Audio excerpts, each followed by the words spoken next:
Toad, l'ours polaire. Giro et Toad étaient les deux meilleurs amis du monde. Ils vivaient sur la banquise, vous savez, tout là-haut, là où il fait froid et où la glace ne fond jamais. Ils s'entendaient à merveille et, dès qu'ils en avaient l'occasion, Giro et Toad pouvaient passer des heures et des heures à s'amuser et à rire sans jamais voir le temps passer. Malheureusement, ils n'en avaient pas souvent l'occasion. Car Giro et Toad avaient un problème de taille. Et oui, Giro était un phoque et Toad un ours polaire. Ah, oui, je sais bien ce que vous vous dites. Oui, c'est un gros problème, puisque les ours polaires, normalement, mangent les phoques.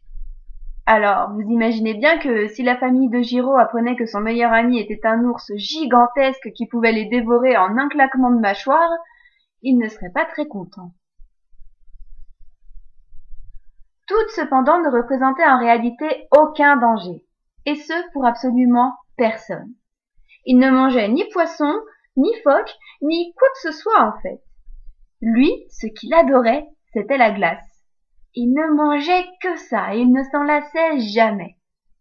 Pas une seule fois dans sa vie, Toad l'ours polaire n'avait songé à dévorer un autre animal. Il faut dire aussi que Toad était le seul de son espèce, à des kilomètres et des kilomètres à la ronde. Tous les ours polaires étaient partis depuis bien longtemps pour l'autre côté de la banquise et, visiblement, aucun d'entre eux n'avait remarqué qu'ils avaient perdu Toad en chemin. Il était donc tout seul et sans famille. Encore bébé, l'ourson avait été retrouvé par Giro qui jouait à cache-cache avec ses cousins. Tout de suite, Toad et lui étaient devenus amis. Mais si Toad ne savait rien des règles qui régnaient sur la banquise, Giro, lui, savait que personne n'accepterait qu'il reste auprès de Toad. Très vite, ils avaient donc décidé de garder leur amitié secrète, et cela faisait déjà plusieurs années que ça fonctionnait à merveille.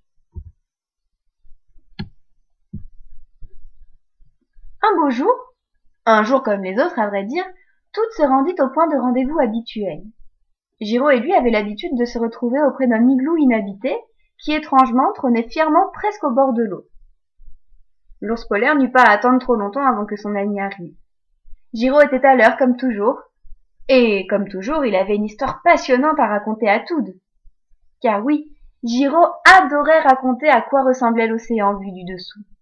Il pouvait passer des heures à raconter ses aventures à Toad, qu'il écoutait toujours avec un intérêt et une curiosité immenses, en dégustant une bonne poignée de glace.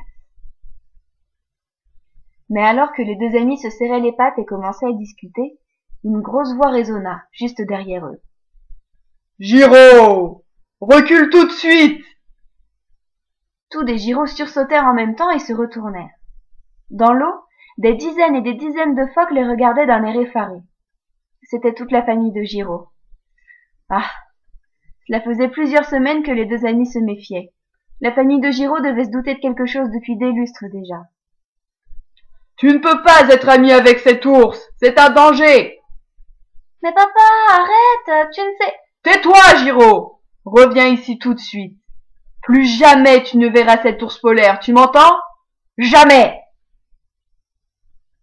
Giro ne savait pas quoi faire. Toad non plus d'ailleurs. Le pauvre ne comprenait pas pourquoi tout le monde le détestait et le craignait à ce point, alors que lui, Toad, n'avait jamais fait de mal à qui que ce soit. Giro lui disait que c'était parce que les autres ne le connaissaient pas. Ils avaient peur de lui uniquement parce qu'il était un ours polaire, et que tous les ours polaires qu'ils avaient connus avaient tenté de les dévorer ou les avaient attaqués. Giro s'excusait à longueur de temps. Toad, lui, aurait simplement aimé que la famille de Giro comprenne qu'il n'était pas comme les autres, qu'il était un ours polaire, mais qu'il était différent. Enfin, de toute façon, personne ne l'écouterait. Toad, les yeux pleins de larmes, regarda Giro s'éloigner. Le petit phoque ne pouvait détacher son regard de son ami. Quand se reverrait-il? Sans doute jamais. Tout ça parce que personne n'avait tenté de connaître Toad, de lui faire confiance. L'ours polaire allait se retrouver tout seul, seul sur l'immense banquise encore une fois. Et lui, Giro, se sentirait tout seul aussi parmi les phoques, si loin de son meilleur ami. « Je ne t'oublierai jamais !» chuchota-t-il à Toad avant de s'enfoncer dans l'océan et de disparaître avec tous les autres phoques. Les semaines qui suivirent semblèrent interminables au pauvre Toad qui ne savait plus quoi faire de ses journées. Il passait son temps à dormir, puis à être triste, et à redormir encore. De temps en temps, il entendait des bruits au loin. Des hommes. Giraud lui avait appris à les craindre. Toad n'en avait jamais vu, mais son ami lui avait expliqué que les hommes chassaient les animaux pour gagner ce qu'ils appelaient de l'argent. Les hommes étaient dangereux. Mais ces hommes-là étaient loin. Ils partaient d'ici. Alors qu'il allait à nouveau s'endormir, Toad entendit un hurlement déchirant à quelques pas de là. Affolé, il se précipita et ses pas le menèrent tout droit vers l'igloo où lui et Giraud avaient l'habitude de se retrouver. Là, un phoque était étendu. Il était blessé. « Les hommes! Partis! Tentez de me tuer! À l'aide !»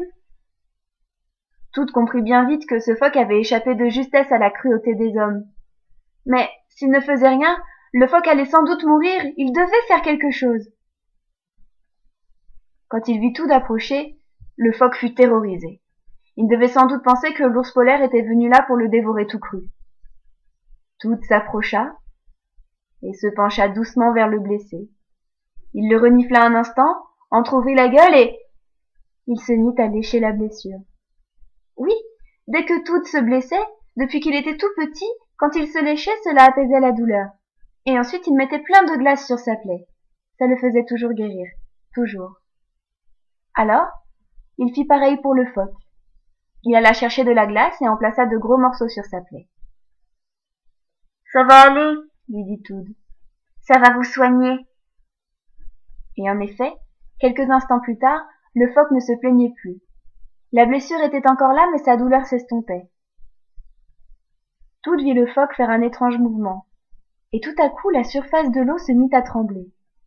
Des phoques partout autour de lui, et parmi eux, Giraud. « Toad !» s'écria celui-ci en se précipitant vers son ami. « Toad, tu as sauvé un phoque ! Vous voyez ?» hurla-t-il en se tournant vers tous les autres phoques qui le regardaient en silence. « Vous voyez, je vous l'avais dit que vous vous trompiez. Toad est peut-être un ours polaire, mais cela ne fait pas de lui un monstre. Il est mon ami, mon meilleur ami, et il le restera pour la vie. » Après quelques minutes de silence, le roi des phoques s'approcha de Toad et le salua. Il fut bientôt imité par un autre phoque, puis 2, puis 12, puis tous. Tous les phoques s'approchaient de Toad et le saluaient, à la fois pour le remercier d'avoir sauvé leur ami et pour s'excuser de l'avoir si mal jugé.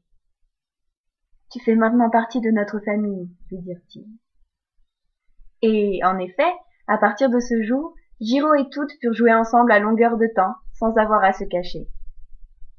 Et Toad l'ours polaire avait enfin trouvé une famille à aimer.